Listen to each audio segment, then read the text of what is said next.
ভাই দোকান আর চালাবো না ভাই। দোকানটা বর্তমানে চালাইতে গেলে লস। আজকে 1 সপ্তাহ তো আমার দোকানে প্রচন্ড লস ভাই। কেন জানেন?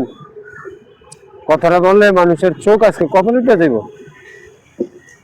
একটা গ্যাস 2500 টাকা দিয়া যদি আমি দোকানদারি করি, আমি কয় টাকা ইনকাম করবো ভাই আপনারা বলেন? আমরা এই দেশের নাগরিক, কিন্তু এই দেশের কখনো কোনো কিছু আমরা ভোগ করতে পারি না। আর নিজের টাকা দিয়া ব্যবসা করবো, তারপরে ঠিক মতো একবেলা ভাত খাইতে খুব কষ্ট হয়ে যায়।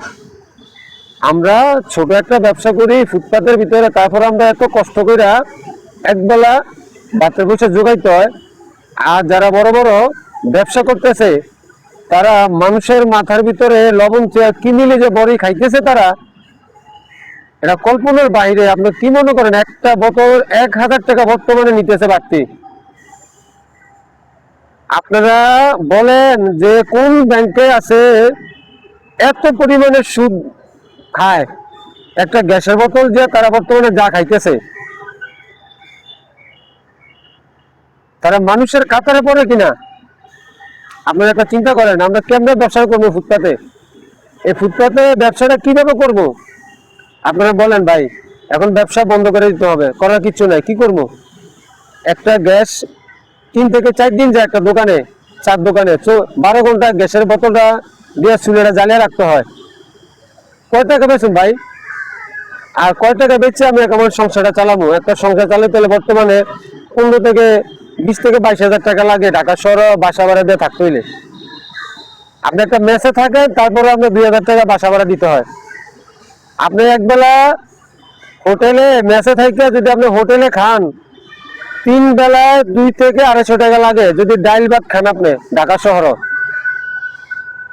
এত কষ্ট করতে হয় বাংলাদেশে থাইকা কাজ করে নিজের দোকান চালিয়ে যদি আপনার সংসারটা যদি আপনি ঠিকমতো না চালাতে পারেন, তাহলে এর থেকে কষ্ট কি আছে ভাই? আপনি দেখেন মানুষ কিভাবে এই গ্যাসের কোম্পানি যারা ডিলার বড় বড়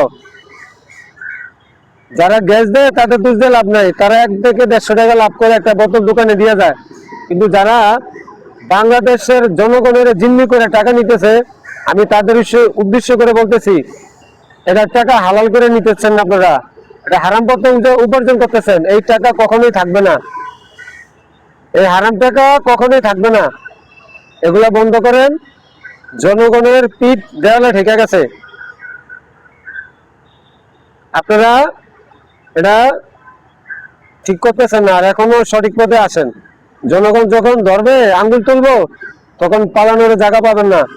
আমি বলে দিলাম, আমরা ছোটখাটো ব্যবসা করে খাই, আমাদেরকে এক মুঠো ভাত খাওয়ার জন্য সুযোগ করে দেন।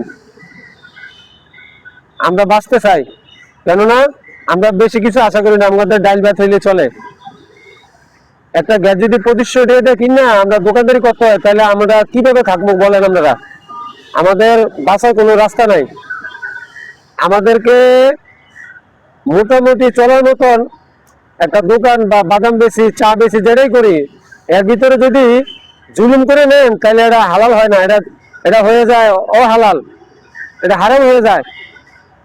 এরকম সুদ ব্যাংকেও নেয় না। আপনারা যেভাবে একটা বোতলে 1000 টাকা নিতেছেন, আমি বাংলাদেশ যে জনগণ আছে তাদেরকে উদ্দেশ্য করে বলি, এই ভিডিওটা বেশি বেশি করে শেয়ার করে দিবেন। যারা ফেসবুকে দেখতেছেন, ইউটিউবে দেখতেছেন, ইউটিউবে আপনি সাবস্ক্রাইব করে দেন, যে এরকম লোক তাড়াতাড়ি আইনের আওতায় এনে তাদেরকে সাজা দেওয়া হয়, আর বাংলাদেশের জনগণ যে এই থেকে মুক্তি পায়।